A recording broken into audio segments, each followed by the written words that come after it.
GST लागू हुए अब 8 साल हो चुके हैं, लेकिन टैक्स की जटिलता और स्लैब को लेकर अभी भी उलझन बनी हुई है।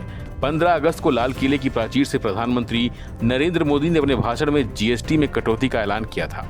सरकार मौजूदा 4 टैक्स स्लैब यानी 5%, 12%, 18% और 28% को घटाकर सिर्फ 2 स्लैब में बदलाव चाहती है। इनमें 5% और 18% टैक्स दरें शामिल होंगी। इस बदलाव से आम लोगों को जरूरी चीजें सस्ती मिलेंगी और कारोबारियों के लिए टैक्स सिस्टम ज्यादा आसान हो सकेगा। टैक्स की जटिलता भी कम होगी, जिससे व्यापार की सुविधा बढ़ेगी।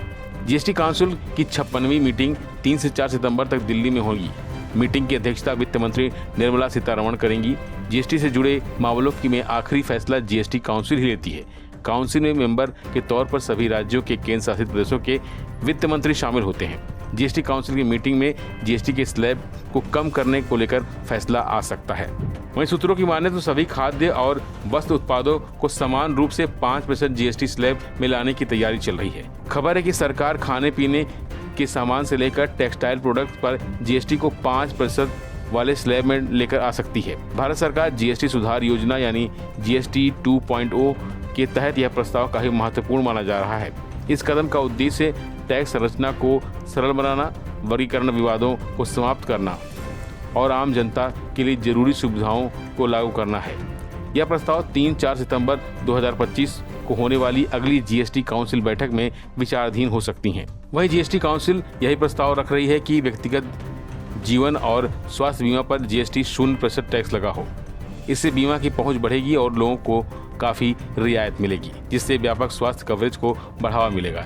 यह पहल वित्तीय सुरक्षा को बढ़ावा देने की दिशा में एक महत्वपूर्ण कदम हो सकता है। इससे पहले गुरुवार को हुई जीएसटी काउंसिल के मंत्रियों के समूह GOM ने जीएसटी के 12 और 28% के स्लैब को खत्म करने को मंजूरी दे दी थी। GOM की बैठक पर इसके संयोजक सम्राट चौधरी ने कहा कि हमने केंद्र सरकार के प्रस्ताव का समर्थन किया है, जिसमें 12 और 28% के जीएसटी स्लैब को खत्म करने की बात है। इसे जीएसटी काउंसिल के पास भेजा गया है, जो इस पर फैसला लेगी। फिलहाल की बस इतना ही। बाकी